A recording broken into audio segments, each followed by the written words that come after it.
అంటే ఏదైనా ఒక సమస్య నీకు వచ్చినప్పుడు నువ్వేం చేస్తావు? నిద్రపోకుండా తినకుండా మానేసి ఆలోచిస్తూ కూర్చుంటావు. అలా నువ్వు ఆలోచిస్తూ కూర్చుంటే నువ్వేం కోల్పోతున్నావు? సంతోషాన్ని కోల్పోతావు కదా. సో చేయాల్సిన పనుల మీద సరిగ్గా ధ్యాస పెట్టలేం కదా.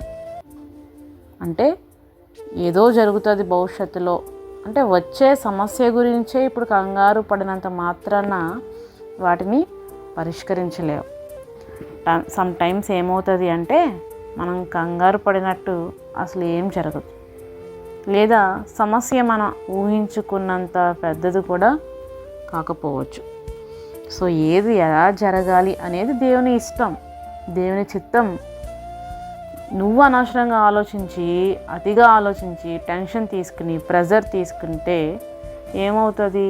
హెల్త్ కంప్లైంట్స్ వస్తాయి. సో మనం సాధించేది ఏం ఉండదు ఆలోచించడం వల్ల. అంటే మన జీవితంలో దేవుని ముందు పెట్టి సమస్తం ఆయనకు అప్పచెప్పాలి. ఓకేనా? ఆయన అంటారు కదా, మీ చింత యావత్తును నా మీద వేయుడే అన్నారు. అంటే నీ సమస్య ఏదైతే ఉందో, నీ ప్రాబ్లం ఏమైతే ఉందో, అది ఆయన చేతుల్లో పెట్టి నువ్వు ప్రేయర్ చేస్తే నువ్వు ఎక్కువగా ఆలోచించాల్సిన అవసరం ఉండదు, టెన్షన్ తీసుకోవాల్సిన అవసరం కూడా ఉండదు. ఒక విషయం మనం ఎప్పుడూ గుర్తుపెట్టుకోవాలి, దేవుడు మొక్కల్ని, జంతువుల్ని, పక్షుల్ని చూసుకుంటున్నారంటే మరి పిల్లల్ని చూసుకోలేరా? చూసుకుంటారు కదా. అవును, తప్పకుండా చూసుకుంటారు. సో రేపటి కష్టాల గురించి ముందే భయపడి ఈరోజు సంతోషాన్ని పోగొట్టుకోకు. భవిష్యత్తును దేవునికి అప్పగించు. ప్రజెంట్ అసలు నీ రెస్పాన్సిబిలిటీస్ ఏంటి, వాటిపై దృష్టి పెట్టు.